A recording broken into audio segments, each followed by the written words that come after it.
अस्सलाम वालेकुम नाज़रीन, प्रोग्राम है आज हमारे के साथ यकूब साहब हमारा साथ देंगे। अस्सलाम वालेकुम यकूब साहब, क्या हाल है आपका? अल्हम्दुलिल्लाह। क्या कहना चाहेंगे शुक्र आज? अल्लाह दा। मेरी तरफों जवेद साहब ਤੁਹਾਨੂੰ ਤੁਹਾਡੀ ਪੂਰੀ ਟੀਮ ਨੂੰ ਤੇ तमाम ਪਾਕਿਸਤਾਨੀਆਂ ਨੂੰ अस्सलाम वालेकुम वालेकुम रहमतुल्लाह। सलाम। अर्ज यह है वह बार बार गल्लां होई ना मैनू समझ नहीं आती गल्लां ए सुनी दियां ना अपनी कौम दियां। सब तो पहले मेरी तरफों अपील है पूरी पाकिस्तानी कौम अगे ਜਿਹੜੇ नहीं समझते पंजाबी जबान ਨੂੰ ਉਹ ਦੂਜਿਆਂ ਭਰਾਵਾਂ ਨੂੰ ਵੀ ਦੱਸੋ।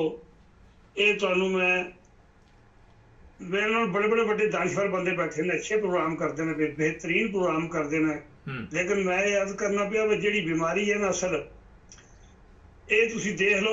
मैं रोज सुनना जी इलेक्शन इलेक्शन इलेक्शन।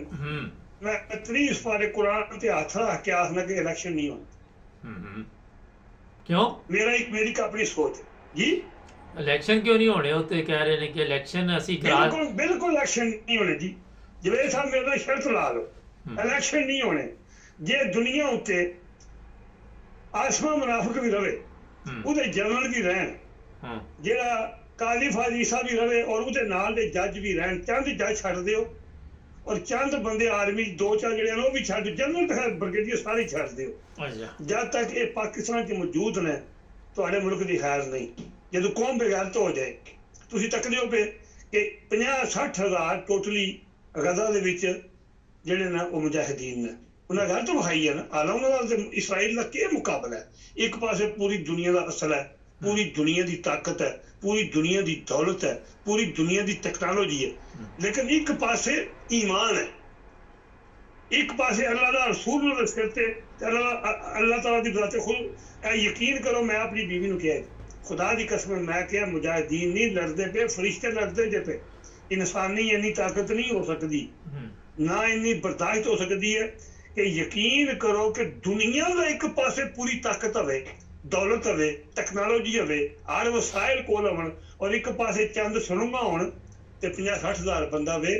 ये नहीं उन्हां दा सबर जिहड़ा उन्हां ते जुल्म पिया हुंदा है ते खुदा दी दात उन्हां दी मदद करदी पई। अपने जिक्र अबाबीला मदद कीती ना कि खाने काबे च इसे तरह अबाबील मदद करते हैं पे। ते तुसी तक लो जे वो 50,000 बंदा नहीं प्यारदा 60 हज़ार बंदा, ये साडी कौम जेहड़ी है इन्हां दे खुदा दा अज़ाब नाज़िल होना चाहिए। 22 करोड़ आवाम है ना, नहीं 22 करोड़ चुई तरी कर लो जो कुछ भी है चली होगी। उन्होंने जो मैं अर्ज करना पे अद्धे बुढ़े औरतां बच्चे कर लो, अद्धे विचों अद्धे बेगैरत कर लो। जेहड़े कंजर मैं सुनना रोज आखते ने उन्हें डैम नहीं बनाया नवाज शरीफ ने, उन्हें शहबाजे ने मेट्रो ट्रेन नहीं बनाई और तुहानू खुदा गर्क करे हो अपने प्यारे हबीब दे सदके चाहे लो। और कित्थों बेगैरतां दी औलाद कंजर आ गए हो और दलियो ने मोटरवे घरों बनाया। मैं तुसीं दा रसीदा मंगदे हो मकानां दीयां। मैं अगे भी 4-5 बार जवेद साहब कहा कि इहदे कोल पुछो जेहड़ा दुल्ला दलाल तेरा दादा आ ਉਹਦਾ ਮਾਂ ਪਿਓ ਦਾ ਨਾਂ ਕੀ ਹੈ, ਉਹਦਾ ਮਜ਼ਹਬ ਕੀ ਹੈ, ਉਹਦਾ ਪਿੰਡ ਕਿਹੜਾ ਹੈ। ਉਹ ਨਾ ਇਹ ਮੀਆਂ ਹੈ ਨਾ ਇਹ ਕਸ਼ਮੀਰੀ ਹੈ ਨਾ ਕਸ਼ਮੀਰੋਂ ਆਏ ਨੇ। और मेरे को बहस करना पे हर बंदा बोलते रहे गल सच्ची करता है पर सामने आके बोलता नहीं, सामना नहीं करता। ये पिंड के बंदे जिथे आके इन्होंने दादे तंबू लाए पर गदा मंगते आ दसिया उन्हें कहा पता नहीं कौन है कित्थों आया, खुदा तरसी करके कमरे का मकान दिते आ। ਇਹਦੀ ਮਾਂ ਇਹਦੀ ਦਾਦੀ ਤੇ ਦਾਦਾ ਨਾਨੀ ਤੇ ਢੋਲ ਵੀ ਜਾਂਦੇ ਬਜ਼ਾਰੇ। ਉਹ ਢੋਲ ਤੇ ਮਾਂ ਪਿਓ ਦੱਸੋ ਮੈਨੂੰ, ਉਹ ਗੱਲ ਸੁਣੋ, ਉਹਦਾ ਮਾਂ ਪਿਓ ਕਿਹੜਾ, ਉਹਦਾ ਨਾਨਕਾ ਘਰ ਕਿਹੜਾ, ਦਾਦਕਾ ਕਿਹੜਾ, ਇਹਨਾਂ ਦਾ ਮਜ਼ਹਬ ਕੌਣ, ਹਿੰਦੂ ਨੇ, ਸਿੱਖ ਨੇ, ਮੁਸਲਮਾਨ ਨੇ, ਇਹਦਾ ਪਿੰਡ ਕਿਹੜਾ। ਦੁੱਲੇ ਦਲਾਲ ਤੋਂ ਅੱਗੇ ਤੇ ਇਹਦੀ ਨਾਨੀ ਦਾਦੀ ਢੋਲ ਦੇ ਅੱਗੇ ਸ਼ਮੀਮ ਧਖੜੀ ਦੀ ਮਾਂ ਜਿਹੜੀ ਹੈ ਰਿਕਾਰਡ ਹੀ ਕੋਈ ਨਹੀਂ ਮਿਲਦਾ ਪਿਆ। ਤੁਸੀਂ ਆ ਜਾਓ ਇਹਨੇ ਜਿਹੜੇ ਇਹਨਾਂ ਮੋਟਰਵੇ ਬਣਾਏ ਨੇ ਉਹ ਰੁਪਈਏ ਨੇ ਘਰੋਂ ਲਿਆਉਂਦੇ ਨੇ ਔਰ ਇਹ ਤੇ ਗਦਾਗਰ ਮੋਢੇ ਪਰ ਚਾਦਰਾਂ ਧਰ ਕੇ ਤਿਲਕ ਕੇ ਪੱਖਰ ਬੜੇ ਹੈ गदा करते। लेकिन बाबे रिया दुआवां दियो या बदुआवां दियो, बदुआवां ही दियो। मैं दुआ नहीं होनी चाहिए मर गया मोए बंदे वास्ते नहीं करनी चाहिए। पर जिन्ना गंद पाया ना आके जवेद साहब साडे मुल्क च पहले भी जनरल रहे ही ने पर जेड़ा खास कर नुकसान पहुंचाया ना मुल्क नूं बाबे रिया ने, रही शरीफ ने, कियानी ने। कियानी ये ना समझे तू लैके अरबा खरबा जगह आस्ट्रेलिया च बह गए दरिंदिया तेरी औलाद भी भुगतना तू भी भुगतना बाजवे ते उस तो बाद जड़ा होना आसमा मुनाफिक बैठे ने। जद तक ये नसूर मुल्क च है ने इन्हें जवेद साहब इलेक्शन तक टकदा बंदा गगड़ा कदे नासा ने वो रखी होंगी। अच्छा गल सुनो, ये बीमार मजीर जी मेरी भी सुन लो गल है कि ਇਹ ਤੇ ਅਸੀਂ ਕਈ ਪ੍ਰੋਗਰਾਮਾਂ 'ਚ ਦੱਸ ਚੁੱਕੇ ਹਾਂ, ਮਗਰ ਜਿਹੜੀ ਸਭ ਤੋਂ ਵੱਡੀ ਇਸ ਟਾਈਮ ਪ੍ਰੋਬਲਮ ਆ ਉਹ ਤੁਸੀਂ ਕਹਿੰਦੇ ਕਿ ਕੌਮ ਤੇ ਅਜ਼ਾਬ ਆਏਗਾ, ਹਾਲੇ ਅਜ਼ਾਬ ਆਣਾ ਵਾ, ਮੇਰਾ ਤਾਂ ਖਿਆਲ ਅਜ਼ਾਬ ਆ ਗਿਆ ਦਾ। ਹੋਰ ਆਉਣਾ ਜੀ, ਹੋਰ ਆਉਣਾ, ਇਹ ਹੋਰ ਆਉਣਾ, ਇਹਨਾਂ ਦੀ ਗੈਰਤ ਨਹੀਂ ਪਈ ਆਉਂਦੀ। ਇਹ ਹੋ ਸਕਦਾ ਕਿ ਮੈਂ ਕਹਿੰਦਾ 5 ਕਰੋੜ ਬੰਦਾ ਵੀ ਤੇ ਗੈਰਤਮੰਦ ਕੋਈ ਤਮਾਸ਼ਾ ਰੱਖਦੇ ਨੇ ਘਰ ਦਾ ਕਿ ਰੋਜ਼ ਸੁਣਨਾ ਮੈਂ ਇਹਨਾਂ ਦੀ ਇਤਨੀ ਕੀ ਨਹੀਂ ਤਾਂ ਚੁੱਕ ਕੇ ਲੈ ਜਾਂਦੇ ਨੇ ਜੀ ਮੁਲਕ ਚ ਜੀ, ਉਹ ਚੁੱਕ ਕੇ ਲੈ ਜਾਂਦੇ ਨੇ, ਕੱਪੜੇ ਲਾ ਦਿੰਦੇ ਨੇ, ਨੰਗੀਆਂ ਕਰ ਦਿੰਦੇ ਨੇ, ਮਜ਼ਾਇਲ ਦਾ ਤਜਰਬਾ ਕਰਦੇ ਨੇ ਇੱਟਾਂ ਬਣ ਕੇ ਨਾਲ। ਕੀ ਕਰਨ ਫਿਰ ਲੋਕੀ ਹੁਣ? ਕਲਰ ਨਾ ਜਾ ਕੇ ਉਹ ਫਲਸਤੀਨ ਦੇ ਉਹ ਇਸਰਾਈਲ ਵਾਲੇ ਗਲਤ, ਉਹਨਾਂ ਨੂੰ ਗੈਰਤ ਵਿਖਾਈ ਹੈ, ਉਹਨਾਂ ਦਾ ਈਮਾਨ ਹਾਜ਼ਰ ਹੈ, ਉਹਨਾਂ ਕੁਰਬਾਨੀਆਂ ਦਿੱਤੀਆਂ। ਇਹ ਕਿਉਂ ਨਹੀਂ ਕਹਿੰਦੇ ਕੁਰਬਾਨੀਆਂ? ਮੈਂ ਕਹਿੰਦਾ 5 ਕਰੋੜ ਬੰਦਾ ਬਾਹਰ ਨਿਕਲਾਵੇ, ਅੱਲਾਹ ਪਾਕ ਦੀ ਕਸਮ ਬਿਲਕੁਲ ਨਾ ਲੜਨ। ਉਹਨਾਂ ਕੋਲ ਤੇ ਟੈਂਕ ਵੀ ਕੋਈ ਨਹੀਂ, ਜਹਾਜ਼ ਵੀ ਕੋਈ ਨਹੀਂ। ਪਾਕਿਸਤਾਨ ਜਿਹੜਾ ਜਿਤਨੀ ਫੌਜ ਹੈ ਇਹ ਸਾਡੀ ਹੈ, ਇਹ ਆਸਮੇ ਮੁਨਾਫਿਕ ਦੀ ਨਹੀਂ, ਇਹ ਤਗੜ ਤੱਲੇ ਦੀ ਪਿੰਜਰ ਦੀ। ਬੰਦੇ ਗੈਰਤ ਨਹੀਂ ਦਿਖਾਉਂਦੇ, ਬੰਦੇ ਬਾਹਰ ਨਿਕਲ। ਇਹ ਨਾ ਜਿਤਨੇ ਜਰਨੈਲ ਨੇ ਜਿਹੜੇ ਜੱਜ ਨਵਾਜ਼ ਸ਼ਰੀਫ ਦੇ ਫੈਸਲੇ ਸੁਣਾਉਣ ਦੇ ਬਰੀ ਪੇ ਕਰਦੇ ਨੇ, ਉਹ ਭਾਵੇਂ ਚੀਫ ਇਲੈਕਸ਼ਨ ਕਮਿਸ਼ਨਰ ਹੈ, ਭਾਵੇਂ ਉਹ ਨੈਬ ਚ ਹੈ, ਭਾਵੇਂ ਜਿਹੜੇ ਜੱਜ ਬੈਠੇ ਨੇ ਅਦਾਲਤ ਵਿੱਚ, ਜੱਜ ਨਹੀਂ।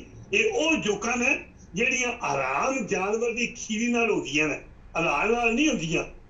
ਕੋਈ ਜੱਜ ਫੈਸਲੇ ਨਹੀਂ ਜੋ ਕੁਝ ਕਰਨ ਦੇ ਜੋ ਕੁਝ ਨਾ 에ਅਰਪੋਰਟ ਤੇ ਇੱਕ ਕੰਜਰ ਦੀ ਔਲਾਦ ਵਾਸਤੇ ਕੀਤਾ। ਅੱਛਾ ਗੱਲ ਸੁਣੋ, ਇਹ ਜਨਰਲ, ਇਹ ਜੱਜ ਨੇ, ਇਹ ਜਨਰਲ ਨੇ। ਡੁੱਬ ਮਰੋ ਤੇ ਡੁੱਬ ਮਰੇ ਕੌਣ? ਜਿਹੜੀ ਟੈਕਸ ਦੇਣ ਡਈ ਹੈ। ਜੇ 150 ਲੀਟਰ ਪੈਟਰੋਲ ਇਮਰਾਨ ਖਾਨ ਇਹਨਾਂ ਕੇ ਸਵੇਰੇ 300 ਦਾ ਕਰ ਛੜਿਆ, 150 ਰੁਪਇਆ ਫੀ ਲੀਟਰ। ਜਿਹੜੀ 25 ਕਰੋੜ ਚ ਰੁਪਈਆ ਪੈਸੇ ਇਕੱਠੇ ਕੀਤੇ ਨੇ, 25 ਕਰੋੜ ਚੋਂ 1.5 ਸਾਲ ਇਹਨਾਂ ਲਾਇਆ, ਅਰਬਾਂ ਦੀ ਦਿਹਾੜ ਲਾਈ ਹੈ। ਇਸ ਕੌਮ ਨੂੰ ਗੈਰਤ ਨਹੀਂ ਪਈ ਆਉਂਦੀ, ਇਹ ਬਾਹਰ ਨਹੀਂ ਨਿਕਲਦੇ ਪਏ ਜਦ ਤੱਕ ਤੁਸੀਂ ਜਿਹੜੇ ਸਾਹਿਬ ਆਦੇ ਨਾ। ਹੋਰ ਸਵਾਲ ਮੈਂ ਕੁੱਤੇ ਦੀ ਮੌਤ ਮਰ ਲੈ ਇਹਨਾਂ ਨੇ, ਅੱਛਾ ਕਿਉਂ ਨਹੀਂ ਬੋਲਦੇ ਪਏ ਕੋਈ ਜੀ? ਅੱਛਾ ਇਹ ਦੱਸੋ ਮੈਨੂੰ, ਇਮਰਾਨ ਖਾਨ ਨੇ ਕੱਲ ਨਵਾਂ ਚੇਅਰਮੈਨ ਬਣਾ ਦਿੱਤਾ ਗੌਹਰ ਅਲੀ ਖਾਨ ਨੂੰ, ਤੁਸੀਂ ਕੀ ਸਮਝਦੇ ਜੇ ਕਿ ਉਹਦੇ ਨਾਲ ਕੋਈ ਪਾਰਟੀ ਮੁਤਾਸਰ ਹੋਏਗੀ? ਜਵੇਦ ਸਾਹਿਬ ਮੈਂ ਅਲਫਨ ਕਹਿਣਾ ਤੁਹਾਨੂੰ ਪਿਆ, ਪੂਰਾ ਪਾਕਿਸਤਾਨ ਸੁਣਦਾ ਮੇਰੀ ਕੌਮ। ਮੈਂ ਤਾਂ ਪੜ੍ਹਿਆ ਲਿਖਿਆ ਬੰਦਾ ਨਹੀਂ ਹਾਂ, ਮੇਰਾ ਜ਼ਮੀਨ ਇੱਕ ਆਪਣਾ ਈਮਾਨ ਹੈ। ਮੈਂ ਤੁਹਾਨੂੰ ਅੱਗੇ ਵੀ ਜਵੇਦ ਸਾਹਿਬ ਦੋ ਵਾਰੀ ਗੱਲ ਕੀਤੀ ਹੈ, ਬਾਰ ਕਰੀਏ, ਅਸਰ ਨਹੀਂ ਹੁੰਦਾ ਕਿ ਮੈਂ ਤਰਾ ਹੀ ਫਖਰ ਕਰਨਾ ਕਿ ਮੈਂ ਹੁਣ ਤੇ ਮੁਹੰਮਦੀ ਜੀ ਪੈਦਾ ਹਾਂ ਤੇ ਮੇਰੇ ਮਾਂ ਬਾਪ ਨੇਕ ਹੈ ਤੇ ਮੈਨੂੰ ਪੀਰੋ ਮੁਰਸ਼ਿਦ ਮਿਲਿਆ, ਜਾਂ ਮੇਰਾ ਜਿਹੜਾ ਅਕੀਦਾ ਉਹ ਸਹੀ ਹੈ, ਬਸ। ਇਸ ਤੋਂ ਇਲਾਵਾ ਮੇਰੇ 'ਚ ਕੋਈ ਖੂਬੀ ਨਹੀਂ ਹੈ। ਮੈਂ 10ਵੀਂ ਦਾ ਪੜ੍ਹਿਆ ਬੰਦਾ। ਮੇਰੇ ਯਕੀਨ ਕਰੋ ਜਵੇਦ ਸਾਹਿਬ, ਜੋ ਸਾਡੇ ਕੋਲ ਇੱਕ ਪਿੰਡ ਉੱਥੇ ਲੜਾਈ ਹੋਈ ਹੈ ਮੁਸਲਮਾਨ, ਤੁਹਾਨੂੰ ਨਹੀਂ ਪਤਾ, ਬੜਾ ਅਖਬਾਰਾਂ 'ਚ ਆਇਆ ਸੀ, ਬੜੇ ਬੰਦੇ ਮੋਏ, ਪੂਰੇ ਪਿੰਡ ਨੂੰ ਅੱਗ ਲੱਗ ਗਈ ਤੇ ਮੇਰੇ ਨਾਲ ਉਸ ਪਿੰਡ ਦੇ ਮੁੰਡੇ ਮਰਜ਼ਈ ਪਰਦੇ। ਮੈਂ ਮਜ਼ਹਬਾਂ ਦੇ ਪਾਸੇ ਨਹੀਂ ਜਾਂਦਾ, ਮੈਂ ਇਨਸਾਨੀਅਤ ਵਾਲੇ ਪਾਸੇ ਜਾਂਦਾ। ਮੈਂ ਸ਼ੀਆ ਹੋਵੇ, ਮਰਜ਼ਈ ਹੋਵੇ, ਵਾਬੀ ਹੋਵੇ, ਸਿੱਖ ਹੋਵੇ, ਹਿੰਦੂ ਹੋਵੇ, ਜਿਹੜਾ ਬੰਦਾ ਚੰਗਾ ਹੋਵੇ ਮੈਂ ਉਹਦੀ ਇੱਜ਼ਤ ਕਰਨਾ, ਮੇਰਾ ਸੱਜਣ ਮੈਂ ਬਣਾ ਕੇ ਰੱਖਣਾ। ਉਹ ਜਿਹੜੇ ਮੁੰਡੇ ਮਰਜ਼ਈ ਸਾਡੇ ਨਾਲ ਮੇਰੇ ਪੜ੍ਹਦੇ ਨੇ ਸਕੂਲ 'ਚ, ਮੇਰਾ ਪਿੰਡ ਵੀ ਪੂਰਾ ਸੁਣਦਾ ਹੋਣਾ, ਮੈਂ ਜਾਣਦਾ ਹੋਣਾ ਪਿਆ, ਮੇਰੇ ਬੜੇ ਯਾਰ ਹੈ, 2-3 ਮੁੰਡੇ ਬੜੇ ਜਿਗਰੀ ਯਾਰ ਹੈ। ਜੇ ਲੜਾਈ ਹੋਈ ਉਸ ਨੂੰ ਫ੍ਰੀ ਵੀਜ਼ਾ ਲੱਭੇ ਇੰਗਲੈਂਡ ਦੇ, ਜਰਮਨ ਦੇ। ਮੈਨੂੰ ਇੱਕ ਯਾਰ ਹੈ ਮੇਰਾ ਬੜਾ ਵਾਦਾ ਇਕੂ, ਤੇ ਮੇਰੇ ਯਾਰ ਬੜੇ ਘੱਟ ਹੁੰਦੇ ਨੇ ਜਿਹੜਾ ਮੇਰੇ ਦੁਸ਼ਮਣ ਹੀ ਹੁੰਦੇ ਨੇ। ਸੱਚੀ ਜਿਹੜਾ ਬੰਦਾ ਗੱਲ ਕਰਦਾ ਉਹਦਾ ਸੱਜਣ ਬਹੁਤ ਘੱਟ, ਕੋਈ ਹਜ਼ਾਰਾਂ 'ਚ ਇੱਕ ਹੀ ਹੁੰਦਾ, ਬਲਕਿ ਲੱਖਾਂ 'ਚ ਇੱਕ ਹੀ ਹੁੰਦਾ।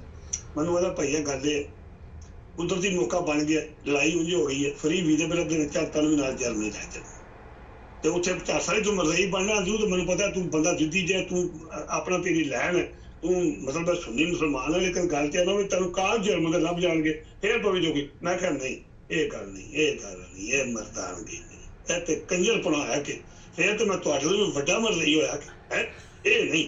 ਮੈਂ ਕਿਹਾ ਤੂੰ ਯਾਰ ਮੇਰਾ ਜਾ, ਤੈਨੂੰ ਤੇਰਾ ਜੋ ਕੋਈ ਤੇਰੀ ਲੈਣਾ ਤੈਨੂੰ ਮੁਬਾਰਕ। ਮੈਨੂੰ ਇੱਥੇ ਠੀਕ ਆ, ਮੈਂ ਮਜ਼ਦੂਰੀ ਕਰਨਾ ਕਰਨਾ, ਬੱਚੇ ਪਾਲਣਾ, ਲਾ ਮੇਰੀ ਵੀ ਸੁਣ ਲਓ ਹੁਣ, ਮੇਰੀ ਵੀ ਸੁਣ ਲਓ। ਤੁਹਾਨੂੰ ਮੈਂ ਪੁੱਛਿਆ ਸੀ ਕਿ ਇਮਰਾਨ ਖਾਨ ਨੇ ਨਵਾਂ ਚੇਅਰਮੈਨ ਬਣਾ ਦਿੱਤਾ, ਸਵਾਲ ਤੁਹਾਨੂੰ ਮੈਂ ਕੋਈ ਕਰਨਾ, ਤੁਸੀਂ ਪਹੁੰਚ ਕਿਤੇ ਜਾਂਦੇ ਜੇ? ਮੈਂ ਤੁਹਾਨੂੰ ਉਹ ਹੀ ਜਵਾਬ ਦੇਣ ਲੱਗਾ। ਮੈਂ ਦੱਸਣਾ ਪਿਆ ਜਿਹੜਾ ਉਹਨੇ ਨਵਾਂ ਉਹਨੇ ਚੇਅਰਮੈਨ ਬਣਾਇਆ ਆਪਣਾ, ਉਹ ਗੋਇਲ ਸਾਹਿਬ ਇਹੀ ਗਾਣੇ ਨਾ, ਗੌਹਰ ਅਲੀ ਖਾਨ। ਜੇ ਅਸੀਂ ਕੋਈ ਵਲੀ ਅੱਲਾ ਤੇ ਕੋਈ ਨਾ ਕੋਈ ਪੀਰ ਪੈਗੰਬਰ ਜਿਵੇਂ ਸਾਡੀ ਦੁਨੀਆਦਾਰੀ ਹੈ ਨਾ, ਮੈਨੂੰ ਇਹ ਪਤਾ ਵੀ ਜਿਨ੍ਹਾਂ ਬੰਦਿਆਂ ਦੀ ਰਾਹੀਂ ਉਹ ਬੰਦਾ ਗਿਆ ਹੈ ਨਾ, ਉਹ ਬੰਦੇ ਚੰਗੇ ਬਿਲਕੁਲ। ਉਹ ਬੰਦਾ ਧੋਖਾ ਨਹੀਂ ਦੇਣ ਲੱਗਾ। ਤੇ ਇਮਰਾਨ ਖਾਨ ਨੇ ਤਾਂ ਕਿਹਾ ਜਦੋਂ ਤੁਹਾਨੂੰ ਪਤਾ ਨਾ ਜਿਹੜਾ ਬੰਦਾ ਚੀਫ ਇਲੈਕਸ਼ਨ ਕਮਿਸ਼ਨ ਬੈਠੇ, ਇੱਕ ਜਿਹੜਾ ਬ੍ਰਿਗੇਡੀਅਰ ਅਮਰ ਫਰੂਕ ਹੈ, ਇੱਕ ਜਿਹੜਾ ਜਨਾਬੇ ਆਸਮਾ ਮੁਨਾਫਿਕ ਦੇ ਨਾਲ ਲੈਫਟੀਨੈਂਟ ਜਨਰਲ ਹੈ, ਤੇ ਇੱਕ ਜਿਹੜਾ ਜਨਾਬੇ ਲਈ ਉਹ ਇਹਨਾਂ ਨੇ ਭਾਏ ਇਸ ਵੇਲੇ ਕੁਝ ਕੀ ਨਾਇਬ ਦਾ ਚੇਅਰਮੈਨ, ਇੱਕ ਜਿਹੜਾ ਉਹ ਬੈਠੇ ਨਾਜ਼ਰਾ ਦਾ ਚੇਅਰਮੈਨ। ਇਹ ਜਿਹੜੇ ਕੋਈ ਤੁਸੀਂ ਆਖੋ ਵੀ ਇਹ ਲਾਲੀ ਨੇ, ਇਹ ਰਾਮੀ ਖਿਚੜੀ ਨਾਲੋਂ ਆਏ ਨੇ, ਇਹਨਾਂ ਨੇ ਕੋਸ਼ਿਸ਼ ਕਰਨੀ ਹੈ ਕੁਝ ਵੀ ਹੋ ਜੇ।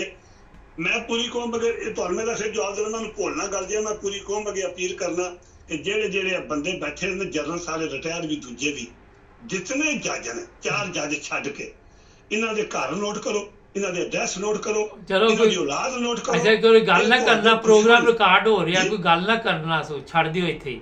ਅੱਛਾ ਰਿਕਾਰਡਿੰਗ ਮੈਂ ਨਹੀਂ ਕਰਦਾ, ਮੈਂ ਅੱਜ ਕਰਨਾ ਪਿਆ। ਕੌਮ ਨੂੰ ਚਾਹੀਦਾ ਵੀ ਇਹ ਤੁਹਾਡੇ ਗਦਾਰੇ ਪਾਕਿਸਤਾਨ ਨੇ, ਤੁਹਾਡੇ ਦੁਸ਼ਮਣ, ਇਹਨਾਂ ਕੋਲ ਜਾਨ ਛੁਡਾਣੀ ਜੇ। ਇਹ ਮੁਲਕ ਬਚਣਾ ਜਿਹਦਾ ਇਲੈਕਸ਼ਨ ਹੋਣਾ ਜੇ, ਮਰਨਾ ਜੇ ਆਖੋ ਨਾ ਵੀ ਇਹ ਇੰਝ ਹੀ ਰਹਿਣ ਤੇ ਤੁਸੀਂ ਇੰਝ ਹੀ ਉਹ ਖੋਤੀ ਵਾਂਗੂ ਥੱਲੇ ਕੰਨ ਕਰਕੇ ਉਹਨੂੰ ਭਗਿਆਨ ਨੂੰ ਪਿਆ ਪਾਲੇ ਤੇ ਉਹ ਆਖੇ ਦੀ ਮੈਨੂੰ ਕੋਈ ਨਹੀਂ। ਤੇ ਇਹ ਕਦੇ ਵੀ ਨਾ ਜਵੇ ਸਭ ਇਲੈਕਸ਼ਨ ਕਰਾਉਂਦੇ ਜੇ। ਤੇ ਜਿਹੜਾ ਬੰਦਾ ਇਮਰਾਨ ਖਾਨ ਨੇ ਚੁਣਿਆ ਇਸੇ ਵਾਸਤੇ ਚੁਣਿਆ ਕਿ ਇਹ ਆਖਦੇ ਨੇ ਵੀ ਜਾਂ ਬੱਲੇ ਦਾ ਨਿਸ਼ਾਨ ਖਤਮ ਹੋਵੇ ਤੇ ਜਾਂ ਜਿਹੜਾ ਇਮਰਾਨ ਖਾਨ ਨਾਲ ਜਵੇਦ ਸਾਹਿਬ, ਮੈਂ ਅੱਜ ਤੋਂ 40-42 ਸਾਲ ਪਹਿਲਾਂ ਜਦੋਂ ਇਮਰਾਨ ਖਾਨ ਇਹ ਨਵਾਜ਼ ਸ਼ਰੀਫ ਦੇ ਸਾਈਕਲ ਦੇ ਪਿੱਛੇ ਬਹਿ ਕੇ 2 ਰੁਪਏ ਲੈ ਕੇ ਜਦੋਂ ਬਣਾ ਲੈਣ ਉਹ ਬਿੱਲੋ ਰਾਣੀ, ਉਹ ਤੇ ਨਵਾਜ਼ ਸ਼ਰੀਫ ਦਾ ਕੰਮ ਹੈ। ਇਹ ਦੋਨੀ ਚੌਂਦੀਆਂ ਦੇ ਬੰਦੇ ਸਾਈਕਲ ਦੇ ਪਿੱਛੇ ਬਹਿ ਕੇ ਨਾ ਧੋਤੀ ਬਣ ਕੇ ਫਿਰਨੇ ਵਾਲੇ। ਇਹ ਤੇ ਬਸ ਰੱਬ ਦੀ ਕੁਦਰਤ ਹੈ ਨਾ। ਕੌਮ ਨੂੰ ਮੈਂ ਤਾਰਾ ਸੁਝਾ ਮਿਲਦੀ ਵੀ ਇਤਨੇ ਗੁਨਾਹ ਨੇ ਕਿ ਐਡੀ ਬੇਇੱਜ਼ਤ ਕੌਮ ਹੈ ਕਿ 5 ਕਰੋੜ ਬੰਦਾ ਖਾਲੀ ਸੜਕਾਂ ਦੇ ਬਾਹਰ ਨਿਕਲ ਕੇ ਯਾਦ ਨਹੀਂ ਕਰਦਾ। ਇਹ ਤਾਂ ਪਕੜਦੇ ਨੇ, ਤਾਂ ਮਾਰਦੇ ਨੇ ਬੰਦੇ। 20-20 50-50 ਬਾਹਰ ਨਿਕਲਦੇ ਨੇ ਗਰੀਬ ਬੰਦੇ। ਚਲੋ ਠੀਕ, ਬੰਦੇ ਬਾਹਰ ਨਿਕਲਣ ਜੀ। ਬੜਾ ਹੋ ਗਿਆ ਅੱਜ, ਕਾਫੀ ਲੰਬਾ ਹੋ ਗਿਆ ਪ੍ਰੋਗਰਾਮ। 2 ਮਿੰਟ ਦਾ ਕੋਈ ਲੰਮਾ ਨਹੀਂ ਮੈਂ ਕਰਨਾ ਪਿਆ ਜਵੇ ਸਾਹਿਬ। ਮੈਂ ਅੱਜ ਕਰਨਾ ਪਿਆ ਬੰਦੇ ਬਾਹਰ ਨਿਕਲਣ। ਯਕੀਨ ਕਰੋ ਜੇ ਤੁਹਾਨੂੰ ਇਹ ਜਨਰਲ ਜਾਂ ਜੱਜ ਨਜ਼ਰ ਆ ਜਾਣ, ਧੋਤੀਆਂ ਵੀ ਲਾ ਕੇ ਛੱਡ ਕੇ ਨੰਗੇ ਨਾਲ ਅੱਗੇ ਭੱਜਣ ਦਾ ਕੋਈ ਯਕੂਬ ਤੇਰਾ ਬਾਪ ਕੋਈ ਨਹੀਂ। ਇਹਨੇ ਜਿਵੇਂ ਉਹ ਬੰਦਾ ਜਿਹੜਾ ਹੁੰਦਾ ਨਾ ਜਵੇਦ ਸਾਹਿਬ ਬਗੈਰ ਤੇ ਬੁਜ਼ਦਿਲ, ਉਹ ਜ਼ਾਲਮ ਹੁੰਦਾ। ਜਿਹੜਾ ਬੰਦਾ ਮਰਦੇ ਮੋਮਨ ਹੁੰਦਾ ਨਾ, ਦੇਖੋ ਨਾ ਉਹਨਾਂ ਨੇ ਨਾ ਬੜੀ ਮਰਦੇ ਮੋਮਨ ਨੇ ਉਹ ਬੰਦੇ ਜਿਹੜੇ ਗਜ਼ਾ ਵਾਲੇ, ਉਹਨਾਂ ਜਿਹੜੇ ਬੰਦੇ ਆਇਦਾ ਕਿਤੇ ਫੜ ਕੇ ਲਿਆਂਦੇ ਔਰਤਾਂ ਮਰਦ ਬੱਚੇ, ਉਹਨਾਂ ਯਕੀਨ ਕਰੋ ਉਹਨਾਂ ਦਾ ਕੁੱਤਿਆਂ ਦਾ ਵੀ, ਉਹਨਾਂ ਦੇ ਮਾਸੂਮ ਬੱਚਿਆਂ ਦਾ ਵੀ ਸਾਥ ਕੀਤਾ। ਅੱਜ ਉਹ ਬੰਦੇ ਕਲਮਾ ਪੜ੍ਹਨ ਨੂੰ ਫਿਰਦੇ ਨੇ। ਉਹ ਜ਼ਾਲਮ ਨਹੀਂ ਹੈ, ਉਹ ਮੁਸਲਮਾਨ ਨੇ। ਮੁਸਲਮਾਨ ਜ਼ਾਲਮ ਨਹੀਂ। ਉਹ ਤੁਸੀਂ ਜ਼ਾਲਮ ਹੋ ਆਪਣੇ ਮੁਲਕ 'ਚ ਰਹਿ ਕੇ। ਉਹ ਤੁਹਾਡੇ ਕੋਲ ਟੈਂਕ ਵੀ ਨੇ, ਤੁਹਾਡੇ ਕੋਲ ਜਹਾਜ਼ ਪਾਇਲਟ ਤੁਹਾਡੇ ਨੇ, ਉਹ ਟੈਂਕ ਤੁਹਾਡੇ ਨੇ। ਉਹ ਤੁਸੀਂ ਨਿਕਲੋ ਤਾਂ ਸਹੀ ਨਾ ਬਾਹਰ। ਤੁਸੀਂ ਨਿਕਲੋਗੇ ਗੈਰ ਤੋਂ ਵਹਾਓਗੇ ਤਾਂ ਤੁਹਾਡਾ ਕੋਈ ਨਹੀਂ ਬਣੇਗਾ ਜਵੇਦ ਸਾਹਿਬ। ਬਹੁਤ ਸ਼ੁਕਰੀਆ, ਬਹੁਤ ਸ਼ੁਕਰੀਆ। अस्सलाम वालेकुम वरहमतुल्लाह। नानी यकूब साहब के साथ काफ़ी दिन बाद प्रोग्राम किया। हर बंदे के अपने तासरात है। जहाँ तक पाकिस्तान की बात करें तो आज जितना पाकिस्तान को नुकसान मज़हब ने दिया, मेरा ख्याल है कि किसी मुल्क को इतना नुकसान नहीं पहुँचा। मजहबी नफ़रत ने हमें एक कौम नहीं बनने दिया। हर बंदे की अपनी सोच है, कोई क्या कह रहा है वो आपको पता चल जाता है कि ठीक कह रहा है या गलत कह रहा है। सब्सक्राइब करें, जुड़े रहे मेरे साथ।